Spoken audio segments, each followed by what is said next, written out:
স্ত্রীর চোখে যদি আপনি কখনো কান্না দেখেন, তাহলে সুন্নাহ কোন আমল করতে বলে?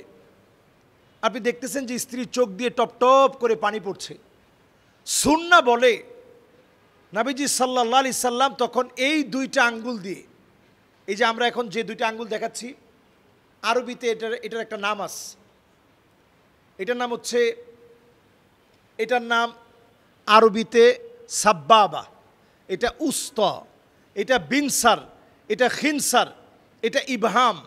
এই ইবহাম নামক আঙ্গুলটা দিয়ে নবীজি এইভাবে স্ত্রীদের চোখের পানিটা সরিয়ে দিতেন, ঠিক এইভাবে আদর করে স্ত্রীদের চোখের পানি সরিয়ে দিতেন এবং বলতেন যে কী জন্য তুমি কান্নাকাটি করছো আমাকে বলো। এবং যদি শরীর খারাপ লাগতো সেজন্য কান্নাকাটি করছে, তাহলে সূরা ফালাক সূরা নাস পড়ে নবীজি ফু দিয়ে দিতেন।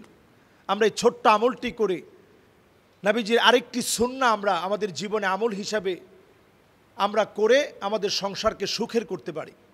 প্রচণ্ড ব্যথা হচ্ছে আপনার শরীরে, ধরুন মাথা ব্যথা অথবা হার্টে প্রচণ্ড ব্যথা হচ্ছে, ব্রেনে প্রচণ্ড ব্যথা হচ্ছে, আপনি আর নিতে পারছেন না, ঠিক সেই সময়ে আপনি ছোট্ট একটা দোয়া পড়বেন, বিসমিল্লাহ বিসমিল্লাহ বিসমিল্লাহ 3 বার বলে 7 বার আপনি ওই ব্যথার জায়গাটায় হাত দিয়ে আপনি পড়েন, আউযু বিইজ্জাতিল্লাহি ওয়া কুদরাতিহি মিন শাররি মা আজিদু ওয়া উহাযিরু।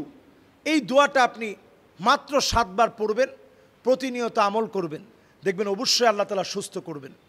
আমরা ছোট্ট এই দোয়াটি পড়ে আল্লাহর কাছে প্রতিদিন নিজেদের গুনাহগুলো থেকে মাপ পেতে পারি।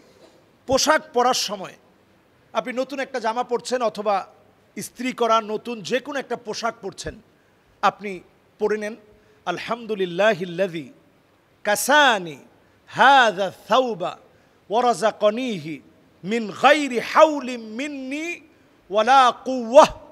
আয় আল্লাহ, এই পোশাক আপনি আমাকে পরিয়েছেন, আমার কোনো ক্ষমতা নাই, কোনো ক্ষমতার কারণে পরাননি, আল্লাহ আপনার রহমতে আমি পড়েছি।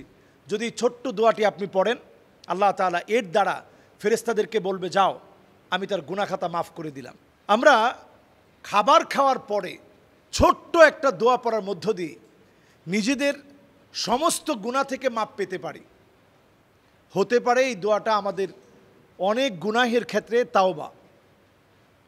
দোয়াটি হচ্ছে খানা খাওয়ার পর আপনি বলবেন আলহামদুলিল্লাহিল্লাযী আতআমানি হাযা আত-তাআম ওয়া রাযাকানিহি মিন গায়রি হাওলিন মিন্নি ওয়ালা কুওয়াহ। আল্লাহ, শক্তি আছে বলেই আমি খেতে পেরেছি এমন না, সামর্থ্য আছে বলেই আমি খেতে পেরেছি এমন না, আল্লাহ আপনি আমাকে খাইয়েছেন। আল্লাহ এত খুশি হয়ে যায়, ফেরেশতাদেরকে বলে যাও তোমরা সাক্ষী থাকো, কষ্ট করে সে রান্নাবান্না করলো, নিজে রান্নাবাড়া করে বাজার করে এনে খেতে বসে খাওয়া শেষে আমার প্রশংসা করলো, যাও আমি তার গুনাহ খাতা মাফ করে দিলাম। সুবহানাল্লাহ বিহামদিহি। আমরা বাচ্চাদেরকে দেখে যাতে করে চোখ না লাগে, চোখ লাগা এটা মহাসত্য। আপনি যে কোনো একটা ছোট বাচ্চাকে দেখলেন, আপনি বলবেন হাউ সুইট, কিউট বেবি, আপনি এই জাতীয় শব্দ বললেন, কি চমৎকার চেহারা, এত সুন্দর বাচ্চাটা, বেবিটা এত সুন্দর করে কথা বলে। এই যে আপনি শব্দগুলো বললেন, এই সবটাই আপনি হারাম কাজ করলেন এবং এই বাচ্চাটার জন্য এত বড় ক্ষতি করলেন যেটা আপনি কল্পনা করতে পারবেন না। এই জন্য কেউ যদি আপনার বাচ্চাকে এমন কোনো কথা বলে ফেলে, আপনার কাজ হবে ছোট্ট 2টা কথা মুখের উপরে বলে ফেলা, মা শা আল্লাহ তাবারাকাল্লাহ, মা শা আল্লাহ তাবারাকাল্লাহ। পারলে কয়েকবার বলে ফেলবেন, দেখবেন তারও শিক্ষা হয়ে যাবে যে আমার বাচ্চাকে নিয়ে সুইট বেবি বলা দরকার নেই, কিউট বেবি বলা দরকার নেই, মাশা আল্লাহ তাবারাকাল্লাহ বলা দরকার ছিল। এটার মাধ্যমে আল্লাহ তাআলা বরকত বাড়িয়ে দিবেন। স্বামী এবং স্ত্রীর এমন একটি আমল রয়েছে যার দ্বারা আল্লাহ তাআলা আপনাদেরকে নেক সন্তান দান করবে, এটা উভয়েরই জন্য অত্যন্ত জরুরি। আপনারা দোয়া করতে থাকেন, রব্বানা হাবলানা মিন আজওয়াজিনা ওয়া যুররিয়াতিনা কুররাতা আয়ুনি ওয়াজআলনা লিল মুত্তাকিনা ইমামা। আল্লাহ, আপনি আমার পরিবারের যিনি হবেন, আমার স্বামী আমার স্ত্রী, তাদেরকে আল্লাহ নেককার বানান, এমন সন্তান আল্লাহ এই বংশ থেকে দান করেন যে আমাদের চক্ষু শীতল করে দিবে। এই ছোট্ট বিষয়টি আমরা সব সময় ফলো করে চলতে পারি। পিতামাতার পছন্দে বিয়ে না করে নিজের পছন্দে বিয়ে করলে এটা অবাধ্যতার শামিল হবে কিনা, গুনাহগার হতে হবে কিনা? যদিও নেককার নারী হয় এবং নির্বাচনে নেককার নারী হিসাবেই নির্বাচিত করা হয়, এক্ষেত্রে সঠিক হবে কিনা? আসলে আমরা বিবাহ শাদীর ক্ষেত্রে আল্লাহর কাছে প্রতিনিয়ত দোয়া করা, রব্বানা হাবলানা মিন আজওয়াজিনা ওয়া যুররিয়াতিনা কুররাতা আয়ুনি ওয়াজআলনা লিল মুত্তাকিনা ইমামা, প্রতিনিয়ত এই দোয়াটা বেশি বেশি করা আল্লাহর কাছে, যে আল্লাহ আপনি আমার স্ত্রীকে নেককার বানান, আমার পরিবারকে দিনদার নেককার বানানোর জন্য আমার স্ত্রীকে নেককার বানান। এই দোয়া প্রতিনিয়ত আল্লাহর কাছে করা। এরপরে যে বিষয়টা অত্যন্ত গুরুত্বের সাথে দেখা, সেটি হচ্ছে আমার আপনার স্ত্রী আমরা নিজেরা পছন্দ না করি, নিজেরা পছন্দ করে নিতে হবে পিতামাতাকে কষ্ট দিয়ে, বিষয়টা এমন না। আবার আপনি যখন বালেগ হবেন অবশ্যই তো আপনি আপনার স্ত্রীকে পছন্দ করেই তো বিয়ে করবেন। বালেগার কাছ থেকে পরামর্শ নিয়েই বিবাহ শাদী দেওয়া। আইসারুহা মাউনা। আমাদের গার্জিয়ানরা অনেক সময় একটা ভুল করে, সেই ভুলটা হচ্ছে এই, গার্জিয়ানরা অনেক সময় সন্তানকে না জিজ্ঞাসা করেই, তার মতামতের কোনো মূল্যায়ন না করেই বিবাহ শাদীকে চাপিয়ে দেওয়া হয়। বিবাহ শাদী আসলে চাপায় দেওয়ার কোনো বিষয় না। বিবাহ শাদী এটা অত্যন্ত গুরুত্বপূর্ণ।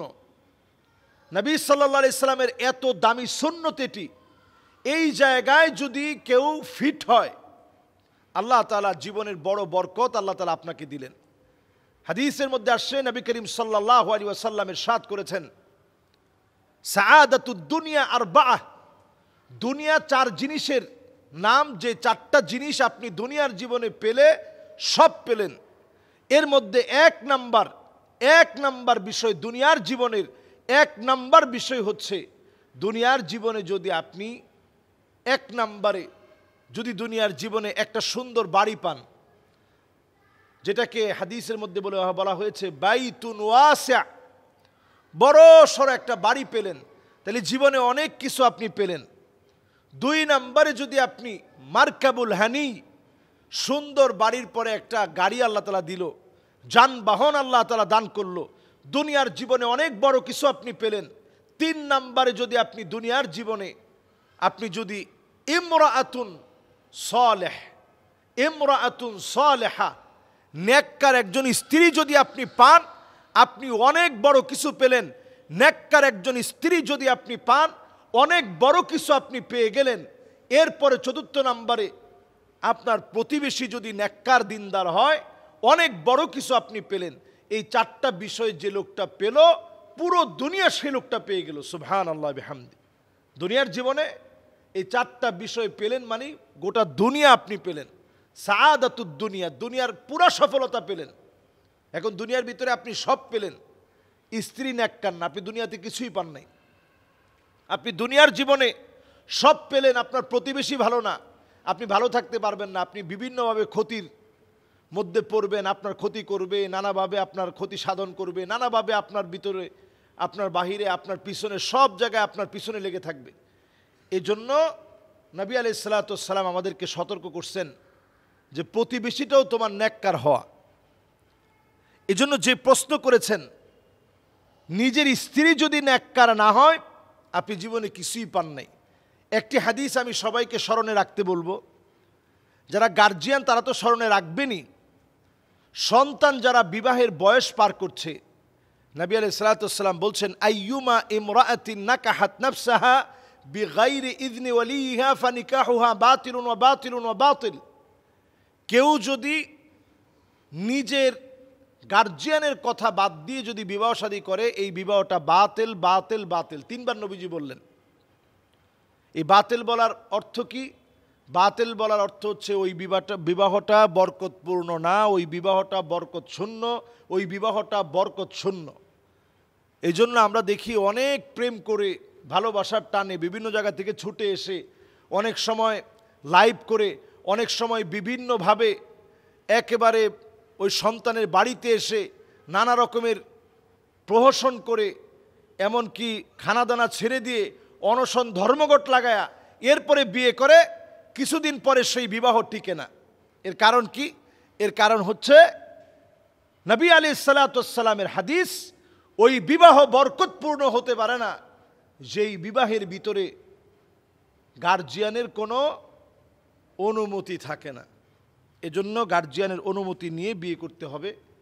যদি গার্জিয়ানের অনুমতি না থাকে ওই বিবাহ বরকত শূন্য হয়ে যায়। যদি এরকম কোনো বিয়ে হয়েই যায়, পিতামাতার কাছে গিয়ে অবশ্যই ক্ষমা চেয়ে নিতে হবে, মাফ চেয়ে নিতে হবে। আল্লাহ তাআলা বোঝার তৌফিক দান করুক।